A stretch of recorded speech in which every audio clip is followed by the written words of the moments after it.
Olá, meu nome é Alberto, seja muito bem-vindo e bem-vindo ao canal Dev Eficiente. No episódio de hoje, nós vamos falar sobre aprendizagem e como você pode utilizar a taxonomia de Bloom para definir objetivos de aprendizagem que sejam coerentes com o seu momento, né, com o contexto que você pretende usar, aquele conhecimento que você está adquirindo e tudo mais. Então, né, só para colocar os pingos nos is aqui rapidinho, aqui não tem nenhuma novidade, beleza? Essa taxonomia, a primeira versão dela foi criada mais ou menos lá na década de 50, em 1956, se eu não me engano. A pessoa que ficou mais famosa, né, em cima dessa criação é justamente o autor, cujo sobrenome pertence aí, né, à taxonomia. O nome dele é Benjamin Bloom, beleza? Ele era um psicólogo que foi muito influente em todo o ramo da educação. O livro que originou, né, a publicação do livro, né, que veio com os níveis da taxonomia, que basicamente são ali, né, níveis de classificação em relação ao seu conhecimento. E aqui, nessa, para dar um gostinho aqui para você do nome do livro, né, Taxonomy of Educational Objectives, Handbook One Cognitive Domain. Então, são esses níveis cognitivos de conhecimento em relação ao domínio do conhecimento que você pode alcançar. Esse livro foi lançado lá na década de 50 e ele foi um dos top 10, se eu não me engano, livros mais influentes na educação desde do seu lançamento até hoje, né? Como que avalia essa influência quando fazem perguntas, né? De o que é que você já usou na sua escola, não sei o que, para conseguir definir o objetivo de aprendizagem, por aí vai. Então, eu acho que é muito legal trazer ele para o nosso dia a dia, principalmente quando você está no desafio, né, do autodidatismo, que é uma coisa que quase todo mundo hoje em dia é meio que obrigada a fazer, né? Ou você compra o curso online e faz ele sozinho, sem nenhuma ajuda, né? Não seja ajuda lá dos vídeos e tudo mais, ou você está comprando seus livros e conversando com seus amigos e suas amigas, colegas.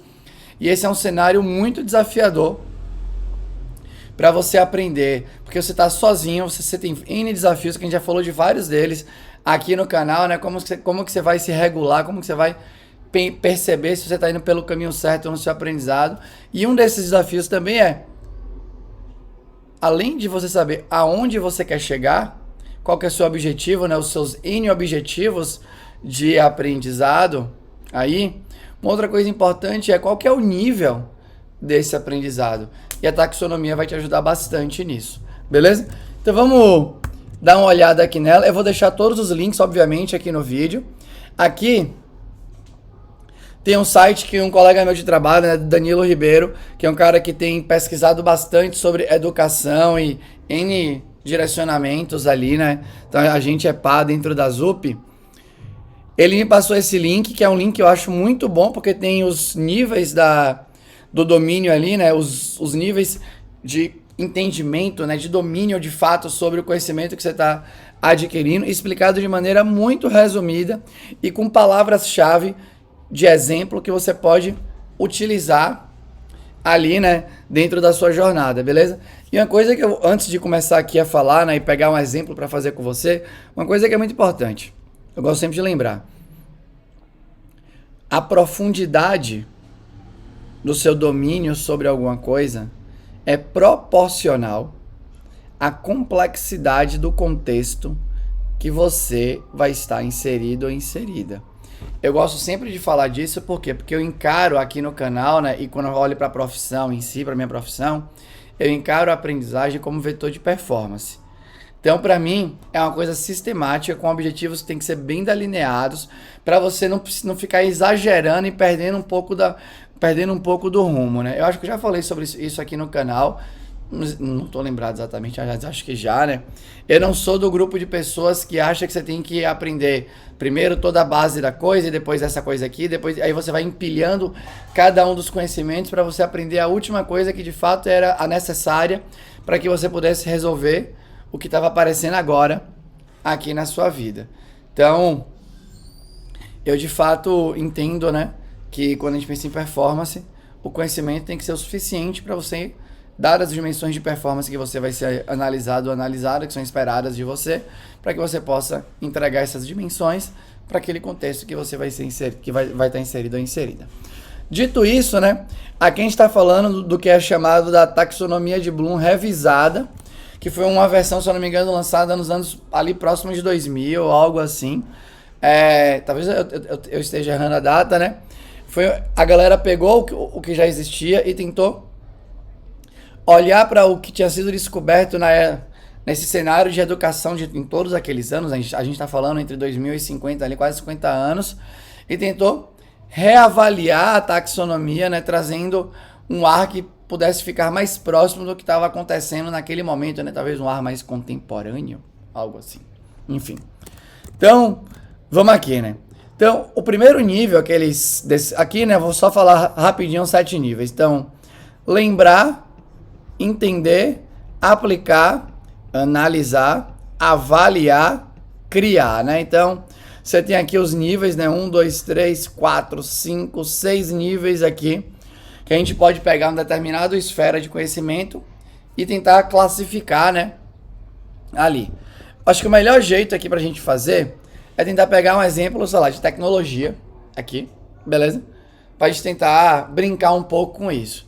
Obviamente, a gente que aqui você pode sempre usar a principal fonte de autoridade relacionado à taxonomia, que é, em primeiro lugar, o livro original, em segundo lugar, o livro que tem a taxonomia revisada, para você tentar, né, pegar o detalhe do detalhe ali, né, da opinião. Mas obviamente que é uma coisa que existe ali uma explicação e evidentemente que você vai interpretando e tal, beleza? Dito isso, vamos aqui, né? Então, imagina que a gente quisesse olhar para o Hibernate, que é uma tecnologia muito utilizada no mundo Java, né? Um ORM aí. E a gente quisesse aprender o Hibernate. Óbvio, né? Percebe que esse objetivo está muito aberto. O que significa aprender o Hibernate, utilizar o Hibernate e coisas do gênero. Mas imagina que a gente pegue só a tecnologia, né? Hibernate. E a gente vai tentar classificar o seu conhecimento relacionado a ela dentro desses níveis. Então, por exemplo, quando a gente fala de lembrar, ele bota aqui, né? A definição. Recuperar, né? Lembrar, reconhecer de alguma forma aí, né? O conhecimento lá na sua memória de longo prazo aqui. Então, quando a gente pensa aqui em lembrar, talvez quando eu falasse Hibernate, você pudesse falar assim: ah, é a tecnologia que ajuda a trabalhar com banco de dados, né? Que ajuda a linguagem orientada a objeto, né? No caso Java, que ajuda a sua aplicação em Java a trabalhar com banco de dados. Então, talvez você pode colocar como um lembrar, né? Ah, ele consegue traduzir os objetos, né, para o SQL necessário para aplicar ali no banco de dados. Você lembra um pouco do que faz. Claramente ali, né, você tá longe, por exemplo, quando você só lembra um pouquinho do que é aquilo que estão te falando, você ainda tá longe de fato conseguir utilizar aquilo no seu dia a dia. Mas pode ser que você queira só lembrar para que se alguém falar com você numa entrevista, você possa falar, por exemplo. Beleza? Aí tem aqui o understand, né, que é entender. Então, demonstrar, né, conhecimento através de uma ou mais formas, de explicação. E aqui tem um conjunto de verbos que você pode pensar em utilizar, né, para representar esse entendimento. Então aqui, quando você pensa, de novo, né, o Hibernate, será que eu entendo um pouquinho do Hibernate? Então um jeito que você pode pegar é assim, olha, o Hibernate, ele é um framework de Object Relational Mapping, ou seja, né, ele tenta fazer o mapeamento objeto relacional. Por quê? Porque de um lado você tem, né, suas classes e as instâncias que você vai criar a partir dessa classe, mas muitas vezes você quer pegar um objeto que está aqui criado com o seu estado, né, em função dos atributos que ele tem ali, e você quer gravar isso na tabela do banco de dados. Só que a tabela do banco de dados não segue o paradigma orientado a objetos. Então você precisa traduzir o seu objeto para o SQL necessário para falar com o banco de dados. E é justamente nessa tradução, né, basicamente aí, que entra o seu framework de ORM. E todos os frameworks de ORM funcionam dessa exata maneira. Então, você pegar o ORM alguns ORMs lá do C#, do JavaScript, do Java de Python e outras linguagens, PHP, todos vão entrar no mesmo cenário. Então, você é capaz de explicar a parada. Aí vem o aplicar, né? Que é usar a informação ou a sua skill numa nova situação. Então, qual que é a sacada aqui? Uma vez que você está de frente para uma situação ali, né? Você está de frente para um problema, você é capaz de aplicar aquele conhecimento. Então, você pegou um código, tem lá uma classe, e agora você chegou para você, né? Que você precisa agora gravar os dados relacionados, você precisa agora guardar, né? Os dados daqueles objetos. Será que você vai conseguir olhar e falar, putz, isso aqui é um bom caso de uso do Hibernate? Então, ali você é capaz de aplicar o seu conhecimento, né? De fato, conseguir perceber numa situação nova a possibilidade de uso do conhecimento que você adquiriu. Então, aqui, geralmente, quando você olha para o aplicar, a gente já está falando de um objetivo de aprendizagem ali que te leva a, de fato, conseguir utilizar o que você aprendeu em possíveis cenários do dia a dia. Óbvio que você pode enriquecer aqui na hora que você vai definir, né? Eu vou gravar um vídeo só sobre isso, né? Sobre definir o objetivo de aprendizado como um todo. Mas uma vez que você identificou o nível que você quer ter, aí você pode estressar um pouco dos cenários da aplicação daquele conhecimento para deixar cada vez mais específico os seus objetivos de aprendizagem. Beleza? Mas enfim. O understand, por exemplo, você imagina que, de novo, né? Você pode, de novo, usar na entrevista, porque se você souber explicar de vez em quando é suficiente para quem tá te entrevistando, saber, beleza, ele pelo menos sabe explicar, ele ou ela sabe explicar isso daqui, talvez já seja um bom ponto. Imagina que você vai querer dar uma aula ali, né, para ver se você consegue passar para dar aula na escola ou algo do gênero, de vez em quando só saber explicar pode ser suficiente, né? O fato de você saber explicar coisas também te possibilita participar mais de rodas de conversas, né? Quando alguém estiver explicando e você também souber explicar, você pode de vez em quando, ou você vai ter mais facilidade provavelmente de entender o que a pessoa está falando, por aí vai. Então, aí depois a gente vai aqui pro analyze, né? Então você tem que quebrar o material nas suas partes, né, que constituem ali, né, o próprio material e conseguir dizer como que as partes estão relacionadas entre elas. Aqui, você já precisa ser mais analítico, de fato, com o que você está utilizando. Então, por exemplo, quando a gente olha para o Hibernate, aqui a gente tem, né, tanto a parte de configuração quanto a parte de execução da coisa, né? Então, quando a gente olha para o Hibernate, e no caso, né, como implementação da JPA, você vai ter uma implementação da Inst Manager Factory, que é a interface aí, né, que define os métodos para você conseguir produzir Inst Managers, que é o análogo à sua, de fato, conexão com o banco de dados. Então você vai ter que ter um Int Manager, por quê? Porque na hora que você quiser salvar, fazer query, deletar, né, e por aí vai, é através do Int Manager que você vai fazer isso. E não só, né? Uma vez o Hibernate tem detalhes interessantes, como por exemplo, se você está com o Int Manager e você busca um objeto pelo ID, se você buscar por algum motivo do planeta, e isso acontece bastante em fluxos de aplicação web, por exemplo, você quiser buscar aquele mesmo objeto pelo mesmo ID, aquele mesmo tipo de objeto pelo mesmo ID, num determinado fluxo, ele nem bate no banco. Ele usa o que a gente chama de cache de primeiro nível. Então, né, se você consegue explicar cada uma das partes, então quando você quer, por exemplo, quando você quer configurar uma classe para que você consiga instanciar seu objeto e depois levar esse objeto para o banco de dados, você precisa configurar, né, dizer que essa classe representa uma tabela, qual atributo daqui representa a chave primária, e você faz isso através das anotações que tem aí, né, ou através de um arquivo XML que hoje em dia é menos usado.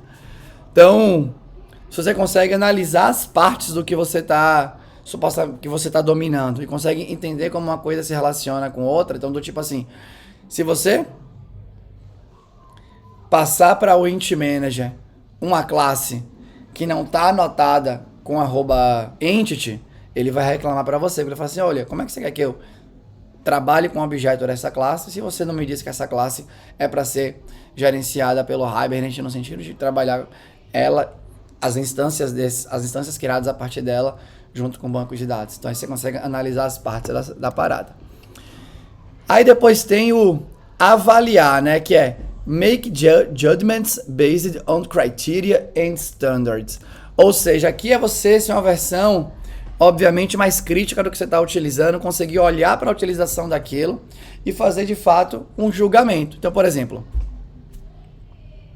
Se você está utilizando o Hibernate e você fez mapeamentos ali, né, que é de um para muitos, muitos para muitos, ou coisas do gênero, será que você é capaz de bater o olho no código e entender quantas queries podem ser executadas naquele código e avaliar o impacto daquilo no sistema que você está rodando?